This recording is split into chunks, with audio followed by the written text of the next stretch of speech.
Good morning. I am Ashish Saxena and welcome to TED Point. Okay, so देखिए यहाँ पे जो दिया गया यहाँ पे डिफरेंट विधियाँ और इनकी जनक। तो आगमन विधि को दिया अरस्तु।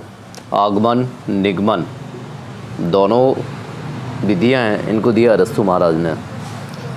और देखिए सुकरात है तो ठीक है, प्रश्नोत्तर सुकरात। प्रोजेक्टर दिया किलपैट्रिक। खेल विधि इसको दिया कुक साहब ने। डाल्टन विधि इसको दिया हेलेन पार्कहर्स्ट। अब यहाँ पे क्या पूछा गया, जब बालक सीखने के लिए तैयार होता है तो इस सीखने के नियम का जो प्रतिपादन किया थॉर्नडाइक ने। तो भाई ध्यान रखिए आप, थॉर्नडाइक और सीखना। तो जहाँ पे आ जाए सीखने का नियम, वहाँ पे आंसर क्या आप लगाएंगे, आंसर आपका आएगा थॉर्नडाइक। थॉर्नडाइक ने सीखने के मुख्य नियम क्या है, 3 है, और जो उनके सहायक नियम है ये है 5। तो 3 + 5, 3 क्या है मुख्य नियम। बाइगोस्की साहब का जो मेन कॉन्सेप्ट था ये था सामाजिक। बाइगोस्की ने बच्चों के अधिगम में सबसे ज़्यादा जो बोल सकते मेन ध्यान दिया वो दिया सामाजिक का। ओके, तो भाई जहाँ भी बाइगोस्की आ जाए तो आप ध्यान रखिए वहाँ पे आप क्या लगा देंगे, सामाजिक। बाइगोस्की का सबसे ज़्यादा महत्व है सामाजिक प्रभाव पे। ओके, अब आता अभिप्रेरणा का मांग सिद्धांत। मांगना और जो मांगते हैं वहाँ पे आपका आंसर आ जाए मास्लो। ओके, तो अभिप्रेरणा का मांग सिद्धांत ये प्रस्तुत किया मास्लो साहब ने।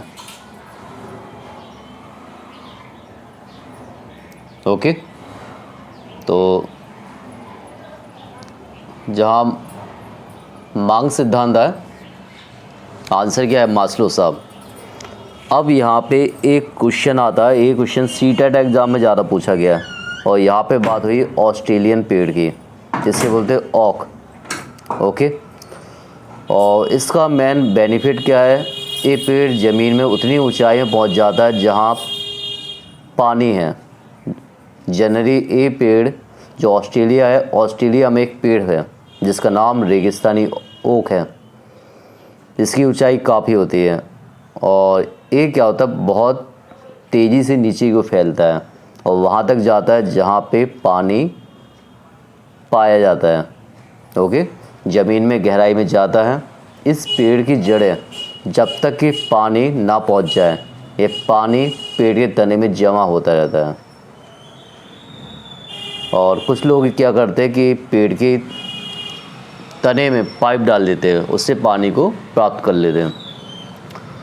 अब देखिए यहाँ पे अलग अलग नाम दिए गए। नैतिक विकास कोहलबर्ग, मनोलैंगिक विकास सिगमंड फ्रायड, भाषा भैया चोमस्की, संवेगात्मक जीन पियाजे, मनोसामाजिक इरिक्सन, विकासवादी लेमार्क, वंशानुगत मेंडल, उद्दीपक अनुक्रिया थॉर्नडाइक, प्रयास त्रुटि थॉर्नडाइक, क्रिया प्रसूत स्किनर, प्रबलन हल, सूझ एवं अंतर्दृष्टि कोहलर, सामाजिक अधिगम बंडुरा, बहुकारक थॉर्नडाइक, प्रयोजनवादी जॉन डेवी, मानववादी मैस्लो।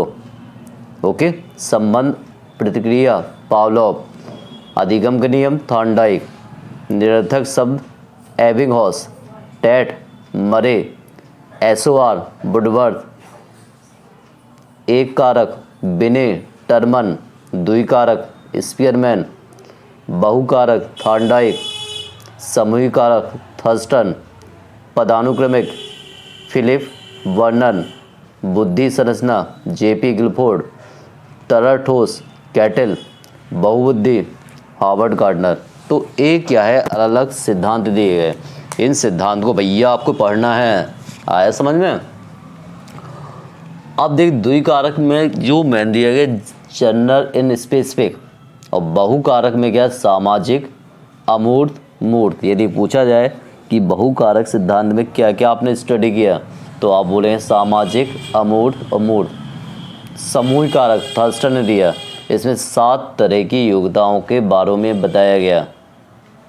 ओके, बुद्धि संरचना सिद्धांत, भैया गिलफोर्ड साहब थे यहाँ पे बुद्धि संरचना पे, संज्ञान, अभिसारी, अपसारी, इनके बारे में बताया। स्टैनफोर्ड विनय परीक्षण का जो मापन किया जाता ये किया जाता बुद्धि में। अब देखिए यहाँ पे क्या दिया, स्टैनफोर्ड विनय, तो विनय से आप ध्यान रखिए बुद्धि। ओके, क्वेश्चन नंबर नेक्स्ट, अंतर्मुखी व्यक्तित्व, बहिमुखी व्यक्तित्व, इसको बांटा है भाई युंग साहब ने, 2 नाम है, अंतर्मुखी और बहिमुखी। तो जहाँ पे अंतर्मुखी और बहिमुखी आ जाए आप वहाँ पे तुरंत ब्लैक लगा दीजिए, ब्लैक से गोले को फिलअप कर दीजिए और वहाँ पे आंसर आ जाएगा आपका युंग साहब। ओके, तो ध्यान रखिए अंतर्मुखी बहिमुखी, आंसर युंग। अब यहाँ पे आता है इनमें से कौन सा विकास का सिद्धांत नहीं है, ऐसे क्वेश्चन को आपको कायदे से पढ़ना। तो देखिए निरंतर विकास का सिद्धांत है, परस्पर संबंध का सिद्धांत ए भी है, समान प्रतिपादन का सिद्धांत ए भी है, बट जो अनुकूलित प्रत्यावर्तन का सिद्धांत ए विकास का सिद्धांत नहीं है। ओके, अब देखिए क्या दिया, मूल प्रवृत्ति का 14 प्रकार किसने बताया भाई, मूल प्रवृत्तियाँ 14 प्रकार की होती हैं और इसको बताया ड्राइवर साहब ने नहीं बताया, इसको किसने बताया, मैकडूगल ने। तो भाई ध्यान रखिए मूल प्रवृत्ति मैकडूगल, माँ से स्टार्टिंग क्या मूल प्रवृत्ति और माँ से ही स्टार्ट हो रहा है मैकडूगल। तो यहाँ पे जैसे ही आप देखिए नेक्स्ट क्वेश्चन, सीखने के मुख्य नियम में कौन सा शामिल नहीं है, सीखने के जो नियम दिए थॉर्नडाइक ने दिए थे, मुख्य नियम 3 थे, तत्परता, अभ्यास और प्रभाव। तो यहाँ पे जो बहुअनुक्रिया है ये सीखने का मुख्य नियम नहीं है। 12 से 16 वर्ष के बच्चों के लिए हिंदी में डॉक्टर एस जलोटा ने कौन सा परीक्षण प्रतिपादित किया, तो जो जलोटा साहब थे इन्होंने दिया साधारण मानसिक योग्यता परीक्षण। ध्यान रखिए नाम क्या है, साधारण मानसिक योग्यता परीक्षण, ये दिया भाई जलोटा साहब ने। नेक्स्ट, बुद्धि का द्विकारक सिद्धांत किसने दिया, तो बुद्धि का जहाँ पे द्विकारक आ जाए तो वहाँ पे आंसर आपको आ जाए स्पीयरमैन। ओके, तो यहाँ पे जहाँ द्विकारक है त्रिकारक है, तो दोनों कारक को डिस्क्राइब किया जिसने बताया स्पीयरमैन ने।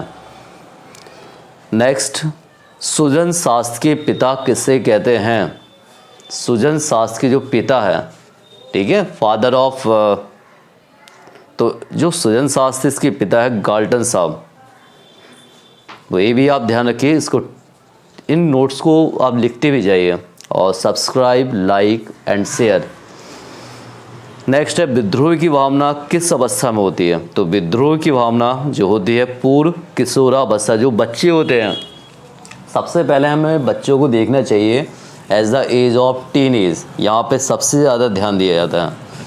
और यहाँ पे बच्चे समझते हम हैं तो हम लोग सामने कोई कुछ भी नहीं है, तो ये अवस्था क्या होती है, विद्रोह अवस्था। सीखने की वयावधि, जब सीखने की प्रक्रिया में कोई उन्नति नहीं होती है तो उसे क्या बोलते हैं, भैया कोई उन्नति नहीं हो रही है, और जब कोई उन्नति नहीं हो रही है तो इसे बोलते हैं हम सीखने का पठार। तो यहाँ पे राइट आंसर होगा सीखने का पठार। ओके, क्वेश्चन नंबर नेक्स्ट, सीखने में प्रयास एवं भूल का सिद्धांत, भैया जहाँ प्रयास आ जाए भूल आ जाए तो वहाँ आप आँख बंद करके क्लिक कर दीजिए थॉर्नडाइक। भाई प्रयास एवं भूल का सिद्धांत, इसको डिस्क्राइब किया थॉर्नडाइक साहब ने। तो थॉर्नडाइक का है प्रयास एवं भूल का सिद्धांत। बुद्धि का तरल, तरल मीन्स कैट, कैट क्या कर रही है, कैटल, तो बुद्धि का तरल सिद्धांत दिया कैटल साहब ने। ओके, जहाँ पे आ जाए क्वेश्चन बुद्धि का तरल सिद्धांत तो आंसर क्या लगा देंगे, आंसर आपका लग जाए cattle. Question number next, Goleman, क्या नाम है, गोलमैन किससे संबंधित है, तो भाई गोलमैन है, दुनिया गोल चल रही है, तो भाई दुनिया गोल है तो यहाँ पे क्या कुछ ना कुछ संवेग होगा, तो गोलमैन संबंधित है संवेगात्मक। क्रैस्मर साहब ने जो व्यक्तित्व को बांटा, सुडोल, गोल का है और दुर्बल कृश का है। तो तीनों पॉइंट पे आए क्रैस्मल। सूझ या अंतर्दृष्टि, तो ये तो भैया आ गए कोहलर साहब, और कोहलर थे गेस्टार्डवादी मनोवैज्ञानिक, और कोहलर ने जो प्रयोग किया एक किया चिंपैंजी पे। ओके, तो यहाँ पे आप ध्यान रखिए, जहाँ पे सूझ एवं अंतर्दृष्टि के सिद्धांत आए गेस्टार्डवादी मनोवैज्ञानिक। पियाजे साहब आ गए। पियाजे के अनुसार संज्ञानात्मक विकास की अवस्था है कौन सी, द्वितीय पूछे यहाँ पे। तो पहली संवेदी, दूसरी है पूर्व संक्रियात्मक, तीसरी है मूर्त संक्रियात्मक और चौथी है औपचारिक। तो ये चारों अवस्थाएं हैं पियाजे की, संवेदी, पूर्व, मूर्त, औपचारिक। और सबसे ज़्यादा क्वेश्चन आ रहा है डिसलेक्सिया। डिसलेक्सिया में क्या होता है, बच्चा पढ़ने में प्रॉब्लम आती है, पढ़ नहीं पाता कायदे से, उनमें शब्दों का जो लोप है उन्हें कायदे से उसे प्रोनाउंस नहीं कर पाता। तो यहाँ पे है डिसलेक्सिया, पढ़ने की अक्षमता। NCTE इसका फुल फॉर्म क्या है, national council for teacher education. तो NCTE का फुल फॉर्म क्या है, national council for teacher education. It is the full form of NCTE। Okay, तो भैया यहाँ पे बात हो रही है, यहाँ पे NCTE टीचिंग की एग्ज़ाम कर रहे हैं, तो यहाँ पे ध्यान भी आपको रहेगा। खड़ी बोली हिंदी की रचना के प्रथम कवि कौन थे या किन्हें कहा जाता है। तो भैया खड़ी है, तो भैया यहाँ पे खड़ी खा, आंसर क्या है, अमीर खुसरो। तो अमीर खुसरो को बोला जाता है खड़ी बोली हिंदी रचना के प्रथम कवि। अब देखिए आप पीताम्बर, इस मंदिर के लोग पीताम्बर, तो पीताम्बर में समास कौन सा है। तो पीताम्बर में जो समास होगा ये होगा कर्मधारय। ओके, एक वीडियो में अभी आपको बनाएंगे, इसमें ओनली समास ही होंगे। तो आप लोग स्टडी कर कीजिए, subscribe, like, share and comment. Okay, thank you.